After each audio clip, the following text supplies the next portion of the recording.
Today we're going to be installing this tow package on this 2024 Grand Highlander. Now this tow package is a little bit different than the typical standard one. It actually drops a little bit lower than the factory install location. But this is basically going to allow you to put this in about 30 minutes or less and take it off in about 30 minutes or less. So that way you don't always have to have that tow package installed. Now I'm going to go ahead and put links to all of this down in the video description below. And this is a Curt manufactured tow hitch itself. And so it comes with the 4 required bolts that you're going to need for this install. And then these 2 items here are basically the wiring harness as well as the little holder plate for the four-prong tow plug. So anyways, what you're going to need is some jack stands or something to hold up the actual tow package itself while you're getting it into place. And you're going to need a 19 millimeter socket there, and something to crank it down to 86 foot-pounds of torque. And I'll go ahead and put all that in the video description below. So let's get started. First, let's go ahead and go under here and see where this thing's going to be tying into. So these right here are the actual bolt locations where the tow package is going to be installed. And so these guys right here can just be screwed off, and so you're going to need a little flathead screwdriver to get after those. And so once you have those caps off on this side and the other side, that's when you're going to raise the actual tow package and put it into place. This I'm going to use a little stubby flathead screwdriver, and basically gets in here. And once you get it off real quick, you can then just bring the thread out, falls right into place. Side done.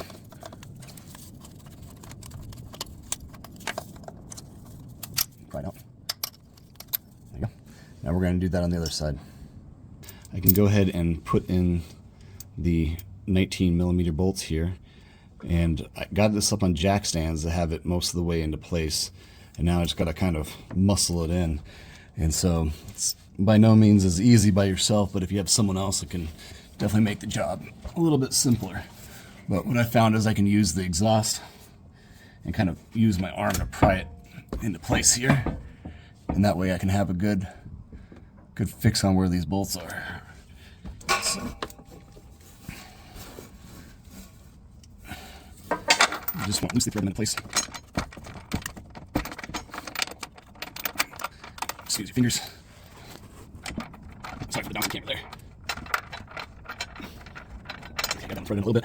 Go the other one.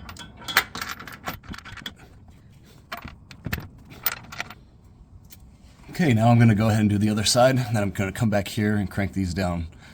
Okay, the other side has been tightened down a little bit. I went ahead and probably cranked it down, I don't know, maybe about 35 foot-pounds of torque, so I'm going to get these guys now tightened. You really want to always try to tighten things evenly. Never tighten just one bolt or one side as much as you can before you start working on everything else.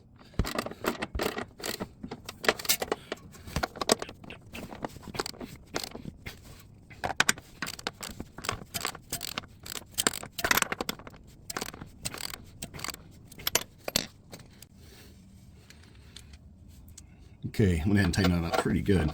So now I got my torque wrench set to 86 foot-pounds of torque. Make sure that these are cranked down all the way.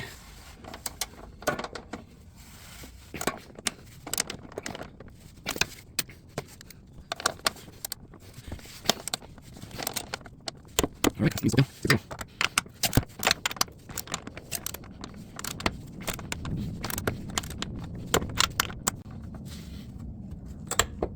All right, that's torqued down. I'll go do the other side. Almost done.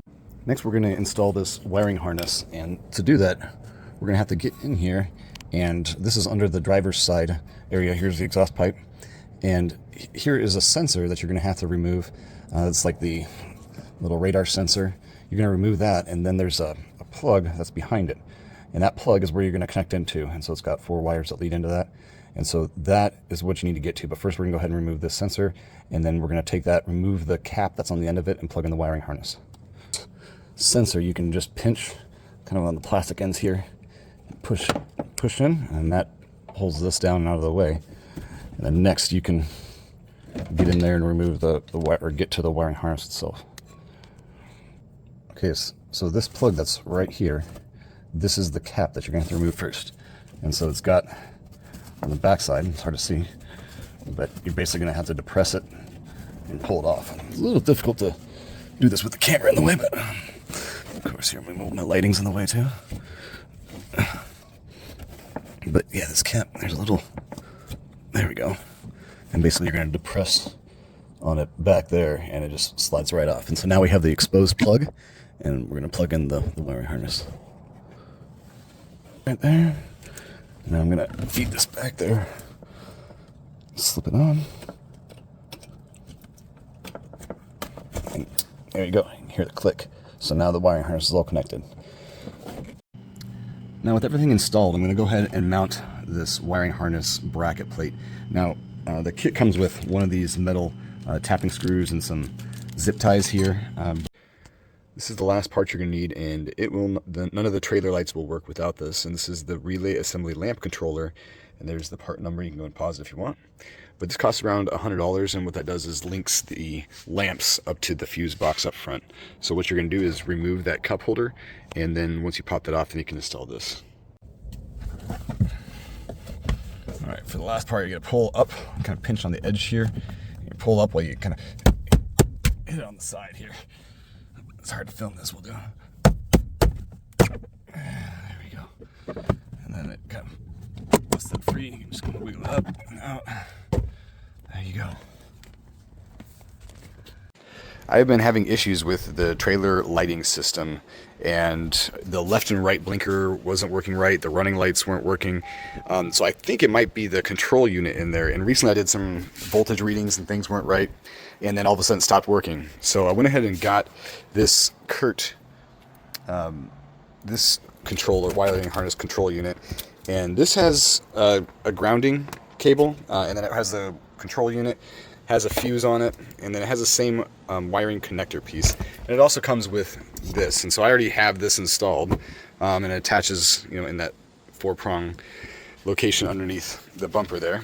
But I'm going to go ahead and swap out the wiring harness control relay, and I'm going to swap it out. So I'm going to remove the cup holder and do this all over again.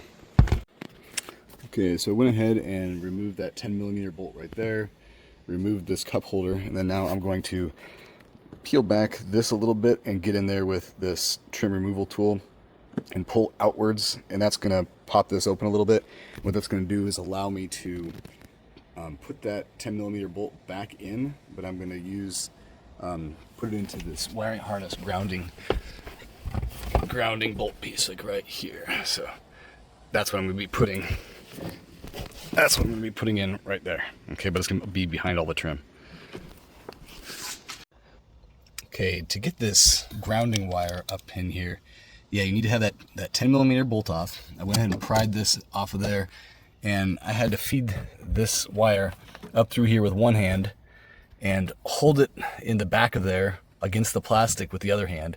And then at the same time while I'm holding that plastic, I pushed in the bolt and secured it into that wire and held on to it until I could lead that bolt back into the unibody frame of the car. So that's all in place. I went ahead and connected up this relay unit here, and it has like some double-sided sticky foam that you put on the back of that, and this is in there, and I put that 15 amp fuse right there. So everything's tucked away. Go ahead and put the cup holder back and test it out. Just for reference, this is the actual controller unit that I bought. That's supposed to be OEM from Toyota. Got it from the parts dealer, and it didn't seem to be working.